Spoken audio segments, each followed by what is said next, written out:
Well, it's Professor Foto back again, and today we're talking about the Fuji X series, the F2 twins, the 23 and the 35.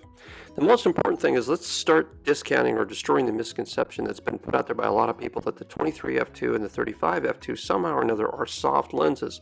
This really could not be farther from the truth, actually. There was also a stupid rumor before they came out that the 23 was somehow or another exactly the same design as the current 23 on the X100T, and again, this was proven wrong. Let's set some ground rules. We're using the XE2S body. It has a 16 megapixel sensor. We're doing this because of the fact that it produces great images. It's scared a lot of people out in the camera industry as it is, and most of the Fuji owners don't have the current 24 megapixel sensor camera like the X2 or the X Pro 2. So when we look at that, we understand that we have an apples to apples comparison on sensors. The other thing is that the 23 f1.4 and the 35 f1.4, these are excellent lenses, but they have certain issues that bother some people, like they make noise when they focus, they're large, some people consider them to be too heavy, but these are specialty lenses designed for extreme low light situations. Fuji marketing was very smart about bringing these out when they brought out the X Pro 1 body, because it automatically supplanted Leica's M8 and the Leica lenses and put their situation in real doubt. And as someone who's been shooting with M3s, M4s, M5s, and M6s for the last 40 years, trust me, the lenses Leica has been bringing out do not surpass what Fuji is doing. They're much contrastier. They are definitely not better. The Fuji team has offered everybody with these new lenses faster focusing because of the way the lenses are designed, especially with the 23. It focuses extremely fast, and Fuji lenses have had a historic reputation for focusing fast anyway. So even though nowadays people demand this like knee-jerk instant focus for their autofocus, the reality is what these lenses are all about is how they resolve and create images and how they resolve the image and how they work with areas that are in focus and out of focus. The other thing too is that all f2 lenses, regardless of focal length, improve in sharpness as you bump them up from f2 to f2.8 to f4. So that's something that's needless to say is to be expected. The 23 f2 is an exceptionally fast, and the components in it move around very quickly. So as an old school photographer, meaning that I prefer manual focus in most cases, the autofocus that I see coming with these lenses is just amazingly fast. It's something you can shoot at full aperture and get great results.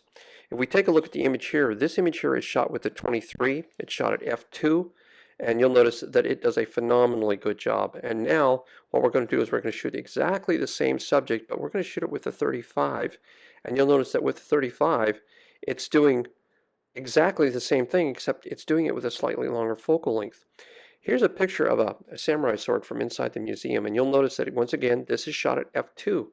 And the quality of the image is just amazing. The fine focus, the detail, the contrast is wonderful. The other thing also is the fact that you'll notice that you can see that the bokeh in this is not something where you're looking at anything that's different than the natural eye. We went out into the street with the 23 and the 35.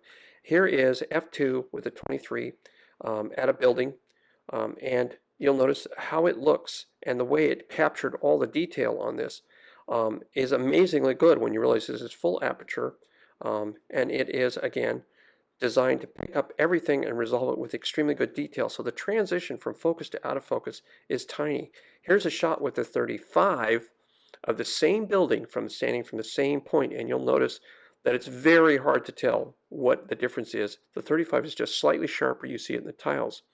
Here's downtown, two skyscrapers. These are at infinity. This is once again shot at f2. And you look at the quality of the image. You look at how really, really clean it is. This bell is a big Asian bell, and you'll notice that when you look at the detailing and the scribing as we switch from one shot to the next, all we've done is slightly shift focus from the flat inscribed to actually the larger text that's cast on the side of the bell. And you'll notice that there's only a very, very minor shift here, and yet the detailing is so good in the side of the bell, it's amazing. If we shift the focus just a tiny bit more in the next shot, what you're going to see is the edge of the cast member extremely sharp, and now the scribe part is just very, barely out of focus. This gives you a ton of creative control, and this is achieved with the 23 at f2 wide open. This is truly an amazing lens. It's hard for people to understand how good these lenses really are because of the fact that the people are judging them from the wrong perspective. So when we think about how these lenses function, we need to be very careful about how we're actually using them.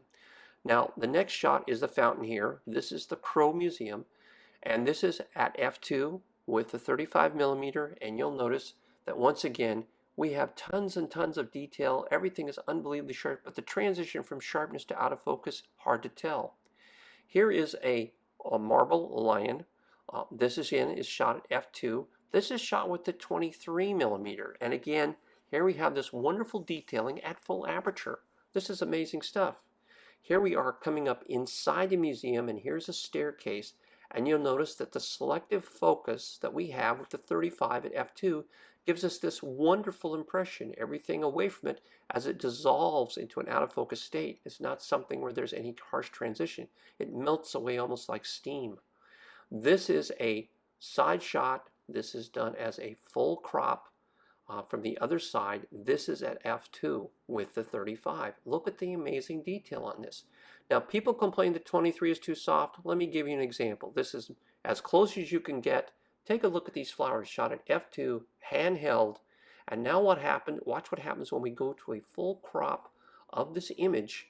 And you're going to see just how really sharp this 23mm is at its worst focal length.